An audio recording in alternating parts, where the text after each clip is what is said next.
नमस्कार दोस्तों, मैं वीरेंद्र कुमार और आप सभी देख रहे हैं BKC लर्निंग पॉइंट। आज हम आप सभी के लिए लेकर के आए हैं 20x40 या कहा जा सकता है 40x20 का भवन, जिसकी लंबाई 40 इंच,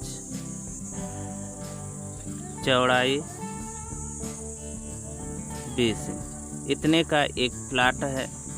और उसमें भवन किस प्रकार से बनाया जाए उसका एक बहुत ही अच्छा प्लान आपको दिया जा रहा है, जो इससे पहले आप कहीं नहीं देखे होंगे। चाहे तो इस प्लान के अनुसार आप अपना भवन बनवा सकते हैं। अगर बात किया जाए भवन के लागत की, या सबसे पहले देख लेते हैं कि कितना एरिया हो रहा है जिसमें कंस्ट्रक्शन कार्य होना है। तो भवन के लिए जो कंस्ट्रक्शन एरिया है वह हमारा 20x40 यानी 800 स्क्वायर फीट है। 800 स्क्वायर फीट हो रहा है। अगर इसके दर की बात किया जाए कि टोटल लागत इस पे कितना आ रहा है, तो 1 फीट स्क्वायर का जो लागत आता है, 1 फीट स्क्वायर का जो लागत आता है वह लगभग 1200 रुपया होता है। तो हमारा 800 स्क्वायर फीट है।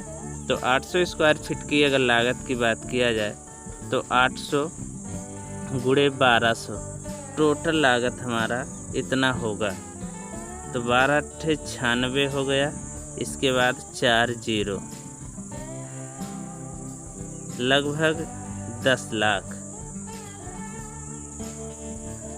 यानी 9,60,000 रुपया हमारा हो रहा है। यानी यह मान के चला जाए कि अगर हम 40x20 पे कोई भवन का निर्माण करवा रहे हैं तो उस पे जो लागत आएगा वह लगभग 10 लाख के आसपास होगा। कुछ कम भी हो सकता है या 10 लाख से कुछ अधिक भी हो सकता है। इसी पे हम प्लान के लिए बात करेंगे, जिसमें बेडरूम होगा, शौचालय होगा, बाथरूम होगा, किचन होगा, सीढ़ी होगा, लॉबी होगा, यानी हर प्रकार की व्यवस्थाएं उसमें उपलब्ध होंगी। तो चलिए हम प्लान के बारे में बात करते हैं। अगर प्लान के बारे में बात किया जाए तो ये हमारा एक भवन का प्लान दिखाया गया है।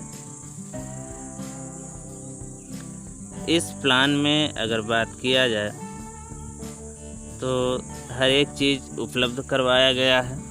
या कहा जाए इस प्लान के बारे में, तो इस प्लान में जो हमारा दिया गया है बेडरूम, एक यहाँ पे यानी 2 बेडरूम बन रहा है। एक हमारा यहाँ पे ड्राइंग रूम बन रहा है, या इसको भी बेडरूम के रूप में ही प्रयोग किया जा सकता है, या गेस्ट रूम बनाया जा सकता है। यहाँ पे हमारा एक लॉबी तैयार हो रहा है। यहाँ पे हमारा पोर्च है, या कह सकते हैं खाली स्थान है। यहाँ पे गाड़ी का पार्किंग किया जा सकता है। और यहाँ ऊपर से छत पे जाने के लिए स्टेयर दिखाए गए हैं। यहाँ पे एक किचन है। यहाँ पे एक टॉयलेट यहाँ पे दिखाया गया है। दूसरा टॉयलेट हमारा यहाँ पे दिखाया गया है। यानी इसमें 2 टॉयलेट दिखाए गए हैं। और यहाँ पे OTS दिखाया गया है।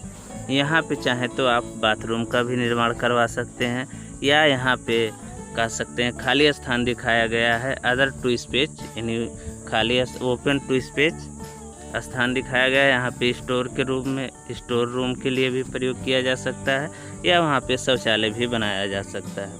अगर बात किया जाए यहाँ पे, तो ये जो लॉबी हमारा है, लॉबी में खाना वाना खाने के लिए, या कोई आगंतुक आ जाते हैं, अतिथि आ जाते हैं, तो उनको बैठने के लिए बहुत ही बेहतर जगह यहाँ पे दिखाया गया है, जो कह सकते हैं बेडरूम से और ड्राइंग रूम से दोनों से कनेक्टेड है। साथ ही किचन से भी कनेक्ट है, टॉयलेट भी यहाँ पे कनेक्ट है। अगर इसको गेस्ट रूम के रूप में प्रयोग करते हैं तो यहाँ गेस्ट रूम और टॉयलेट एक साथ है। अगर चाहें तो यहाँ स्टेयर से सीधा ऊपर छत पे भी जाया जा सकता है। तो यह बहुत ही बेहतरीन प्लान आपको बताया जा रहा है। ऐसा प्लान आप और कहीं नहीं देखे होंगे। अब अगर बात किया जाए दरवाजे खिड़की की, तो यहाँ पे एक दरवाज़ा यहाँ पे लगा हुआ है, एक दरवाज़ा यहाँ पे है, इसके लिए यहाँ पे है, एक यहाँ पे है। एक यहाँ पे लगा देंगे दरवाज़ा, किचन के लिए बंद हो जाएगा, टॉयलेट के लिए दरवाज़ा लगाया गया है।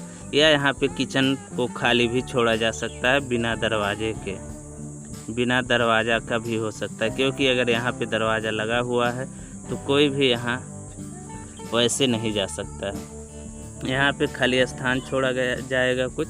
यहाँ से आपकी एंट्री होगी, एंट्री होगा, पोर्च में आएंगे, यहाँ गेस्ट रूम है, अगर गेस्ट हैं तो यहाँ पे आकर के रुक सकते हैं, टॉयलेट के लिए यहाँ पे जा सकते हैं सीधा ऊपर। यानी जो भी गेस्ट हमारे आएंगे उनको पूरे अंदर तक जाने की आवश्यकता नहीं पड़ेगी। तो इस प्रकार से इसकी डिज़ाइन की गई है।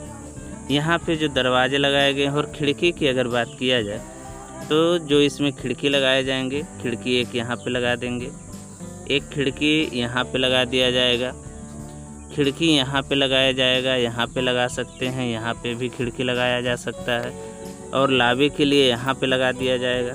और जो हमारा ये दोनों टॉयलेट हैं, एक टॉयलेट यहाँ पे सिर्फ वेंटिलेटर, यहाँ पे भी वेंटिलेटर नहीं, रोशनदान ही लगाए जाएंगे। और यहाँ जो खिड़की लगाए गए हैं, खिड़की के साथ एक झाक या कह सकते हैं कि रोशनदान भी लगाए जा सकते हैं। तो ये हमारा बहुत ही बेहतरीन प्लान यहाँ पे दिखाया गया है। अगर बात किया जाए यहाँ दीवालों की, तो जो हमारी आउटर दीवार होगी, आउटर वाल है, सारे आउटर वाल जो हमारे होंगे वह 9 इंच के यहाँ पे दिखाए जाएंगे, और साथ ही जो इसके अंदर के दीवार हैं उनको 4 इंच भी किया जा सकता है, 4 इंच भी दीवार को बनाया जा सकता है। और इसके साथ साथ यहाँ चाहें तो कॉलम और बीम का भी इसमें प्रयोग किया जा सकता है। जैसे अगर बात किया जाए कॉलम का, तो जो कॉलम हम प्रयोग करेंगे, यहाँ पे कॉलम प्रयोग कर सकते हैं, यहाँ पे कॉलम कर देंगे यहाँ।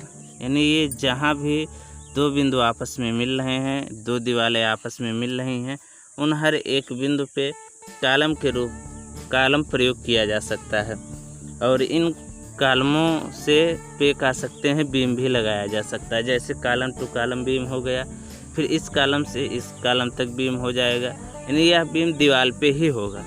और फिर यहाँ से ऐसे सारे कॉलम एक दूसरे से ऐसे बीम के द्वारा बंध जाएंगे,